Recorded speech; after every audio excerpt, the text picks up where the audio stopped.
Patrick Desbois, bonsoir. Vous êtes prêtre et vous publiez La fabrique des terroristes dans les secrets de Daesh chez Fayard. Vous relatez des témoignages épouvantables qui sont intégralement reportés d'ailleurs. Racontez-nous, Patrick Desbois, dans quelles conditions vous avez recueilli ces 110 témoignages, je crois. 110 témoignages. On s'est rendu 6 fois de suite pour 15 jours dans les toiles de tente des personnes qui viennent d'être relâchées en fait, de Daesh. Des camps de réfugiés. Camps de réfugiés. Ouais. Et c'est des gens qui sont libérés depuis moins de 30 jours. Il peut s'agir de petits-enfants, de femmes, de personnes âgées. Et je dirais avec eux, on essaie de reconstituer qu'est-ce qui s'est passé depuis le premier jour où Daesh arrive au village jusqu'au moment où les libérateurs arrivent. Alors justement, racontez-nous. Le premier jour où quand Daesh arrive dans un village qu'il conquiert, comment procède-t-il avec les habitants de ce village? Il a toujours la même technique. Il bloque les routes, ils entourent le village et ils disent à la population, il n'y a pas de problème. Vous devenez musulmans, vous mettez un drapeau blanc et on a un nouvel État, donc il faut venir à la mairie. Les gens vont à la mairie, et bien, bon gré, mal gré, et là on les enferme subitement, et là arrivent des sacs, vous mettez votre argent, vous mettez vos bijoux, vous mettez vos téléphones, et tout ça, ça va être pour les voisins. Comme je dis, il n'y a jamais de génocide sans les voisins. Ouais.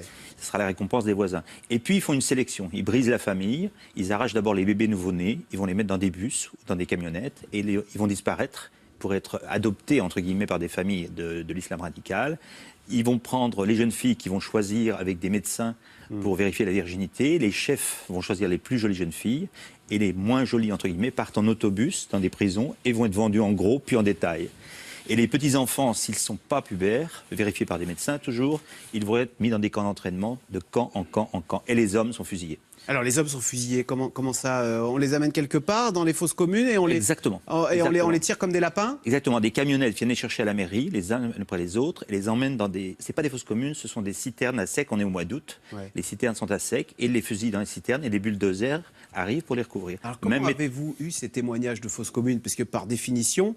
les gens qui sont abattus, ils sont morts, ils sont dans les fosses communes. Et comment pouvez-vous affirmer que ces témoignages sont sûrs aussi? Alors, la méthode est simple. On cherche la corroboration entre les différents témoins qui ne se connaissent pas, qui étaient au même endroit. Et puis, dès qu'un lieu est libéré, on va voir sur place et ça colle avec la topographie. Et on a découvert nous-mêmes 35 fosses communes, pas creusées, puisque les gens sont à même le sol. D'accord. Alors, les enfants, vous dites, s'ils ne sont pas pubères, on les met dans des camps. Oui. Que deviennent-ils dans ces camps et que veut-on en faire? D'abord, on leur change leur prénom. On les oblige à devenir musulmans. Ils n'ont pas de repos, ils se lèvent à 4 heures, ouais. Ils ont les prières. Et dès qu'ils résistent, ils sont frappés. D'abord, on les forme à l'endurance, on leur marche sur le ventre, on leur tape dessus. Puis après, on les forme avec des commandos spécialisés. Un commando pour les ceintures explosives, un commando avec les kalachnikovs. On parle là d'enfants qui ont 8 ans d'ailleurs. On commence même à 7 ans. De 7 ans à 11 ans environ. Ouais. Ces enfants n'ont pas la télévision, ils n'ont pas de contact avec la famille, ils sont entraînés toute la journée et on les spécialise. Je connais un enfant qui voulait faire sniper, par exemple. Alors les meilleurs, que deviennent-ils? Ceux qui tirent bien, par exemple. Les meilleurs sont choisis par le chef du camp qui habite au fond du camp. Ouais. Et qui fait une genre de cérémonie où il dit ça y est, ce sont des lionceaux du califat, il leur met les tenues officielles et il dit qu'ils vont être envoyés à l'étranger. L'étranger, c'est la Syrie, c'est l'Irak ou c'est les rues de Paris, on ne sait pas. Ah ouais, c'est ça. Et alors partout, on les drogue. Pourquoi est-ce qu'on éprouve le besoin? Vous racontez un pauvre enfant de 8 ans, tous les soirs on lui donne un comprimé. Et partout il y a des médecins. Les Daesh sont à la fois archaïques et modernes. Partout il y a des médecins. Il y a des médecins dans les camps d'entraînement, des médecins dans les prisons. On drogue les filles pour qu'elles ne sentent pas qu'elles sont violées. On drogue les garçons. Les garçons disent, ça faisait quoi la drogue? Je me sentais fort. Et tous les jours, on vérifie qu'il avale. On drogue les filles pour pas qu'elles sentent qu'elles sont violées. Alors les filles, pourquoi? C'est le viol qui leur est la destinée de Daesh? C'est le viol? Il y a différentes catégories. Celles qui sont classées comme pas jolies vont être violées et vendues. Il y a une fille, elle a été vendue 6 fois à 6 personnes différentes, un Jordanien, un Algérien, un Tadjik, etc. Et elle a été attachée pendant 6 mois. Attachées, c'est-à-dire non seulement elles sont violées, mais en plus elles sont attachées? Elles sont détachées le jour, attachées à une chaîne quelque part, et la nuit, attachées les mains et les jambes au lit. Pendant qu'elles sont violées oui. Ou pour ne pas qu'elles pendant qu'elles sont violées. C'est épouvantable. Quand vous avez ces témoignages, comment vous êtes révolté par la nature humaine? Au début, tout début, on était dégoûté. Parfois, il y a des interviews, j'ai dit bon, on va arrêter là, je vais donner à quelqu'un d'autre. On est plusieurs. Je travaille avec Kostel Nastasi, qui était policier à Molenbeek. Donc, des fois, je dis bon, ça va pour moi, là, tu reprends. je peux plus, je dois respirer. Une fille, elle a été mariée avec un juge islamique, elle a vu 175 décapitations à Raqqa. Donc j'ai dit, on va arrêter là, à toi. Donc on se relaie, parce que parfois c'est tellement surprenant, et en plus c'est des êtres si jeunes qui vous racontent ça, et si marqués physiquement. La fille qui a été 6 mois attachée, elle paraissait 25 ans. Et parmi les violeurs, vous dites qu'il y a des Européens, Oui. Européens convertis, des gens qui ont été élevés dans la même culture. Oui. On a peut-être croisé, vous et moi, à l'école. Oui. Elles savent qui c'est. Ça peut être des Français, ça peut être des Allemands, ça peut être des Australiens, des Norvégiens, des Saoudiens, des Algériens, des Marocains. Elles savent qui c'est. Elles ont évidemment pas oublié les noms. On est parfois violé par des ados devant ses enfants. Oui. Enfin, c'est ce que vous disiez. Vous disiez, ils sont traités comme du bétail, sauf que moi, je me souviens, dans les fermes, le bétail, On respectait. on ne prenait pas un malin plaisir à le faire souffrir. Comme je dis, l'empire de Saad n'est pas grand-chose à côté de ce que Daesh fait. Ouais. D'ailleurs, vous êtes dégoûté par la nature humaine quand vous voyez tout ça? Non, parce que j'étais formé une mentalité de résistant par mes grands-parents. Donc je dirais, on n'a pas le temps du dégoût, on se bat. Bon, il y a des moments où on est un peu triste quand même. Prostitution, sexe, drogue, on est très loin de l'univers de la charia. Oui, c'est-à-dire c'est l'islam radical, mais pouvoir absolu donné, liberté d'avoir des esclaves sexuels attachés et l'argent du trafic partout. Chaque fille est vendue, revendue, il y a de l'argent qui circule.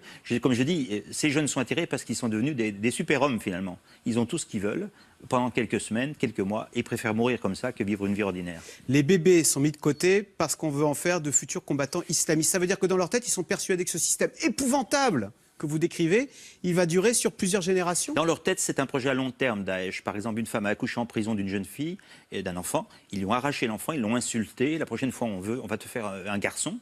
Néanmoins, elle sera une servante et on va la marier. Et elle n'a jamais revu son enfant. Patrick Père des Bois, vous avez écrit Porteur de mémoire sur le trace de la Shoah par balle en 2007. Est-ce que ce que vous avez...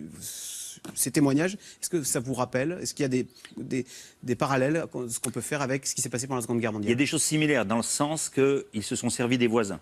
Comme on se servait des voisins ukrainiens, des voisins russes, là on se sert des voisins. C'est-à-dire le bourreau, c'est pas forcément quelqu'un d'inconnu, c'est parfois celui du village d'à côté. Il y a un petit garçon qui m'a dit, mon copain d'école m'a appelé chez lui pour jouer, et puis il a fermé la porte à clé, il a téléphoné au Daesh, et il dit mon copain m'a trahi, il avait 7 ans.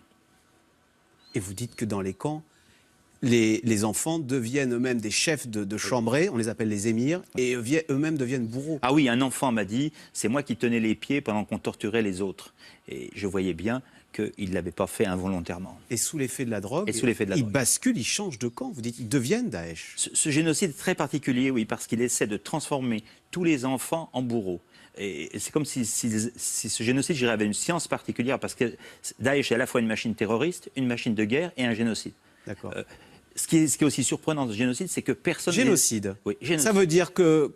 Qu'est-ce qu'il faudrait faire? Quand on emploie le mot génocide, pardon. Toutes les victimes demandent justice. Et ce qui est surprenant, c'est que personne n'est coupable pour l'instant. C'est comme si on disait que, oui, Hitler avait été un grand chef terroriste, mais que, bon, après on a appris qu'il faisait un génocide. Donc pour vous, Baghdadi, c'est le Hitler d'aujourd'hui?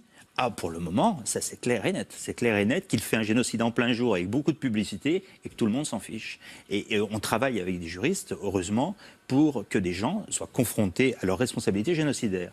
Donc dans les prisons en France, certains devraient répondre de ce génocide? Je ne peux pas entrer dans ces débats, mais disons que dans les prisons d'Europe ou d'ailleurs, il va falloir savoir qui était gardien dans les prisons, qui a participé à des tortures, qui a acheté et revendu des femmes, qui a arraché les bébés. Est-ce que ce projet monstrueux va s'écrouler lui-même tant il est monstrueux, ou est-ce que vous craignez qu'il ne laisse des traces et qu'il n'ait changé le logiciel de certaines personnes qui seront durablement perverties? Ce qu'on ait peur, c'est que ça soit une matrice. Une matrice parce que finalement, ce génocide est passé inaperçu, englobé dans une guerre et dans le terrorisme.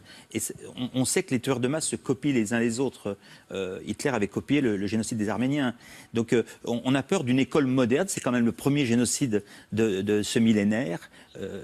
Je dirais, si on ne fait rien, on pourra dire finalement, en 2016, on savait tout et on a pu le faire. Voilà, et on savait tout. Et tout est décrit dans ce livre. Merci beaucoup, Père des Bois. Je rappelle votre livre qui est malheureusement terrifiant, mais qui décrit une réalité qui doit être criée. La fabrique des terroristes dans les secrets de Daesh, c'est chez Fayard. Merci. Restez avec nous tout de suite. Bruce Toussaint, c'est dans l'air qui revient sur l'affaire Big Malion après la diffusion hier soir de ce reportage sur France 2 qui montre comment la campagne de Nicolas Sarkozy en 2012 a été l'objet d'une double facturation car son coût dépassait largement le plafond autorisé. C'est dans l'air est intitulé ce soir « La primaire dynamitée par Big Malion ».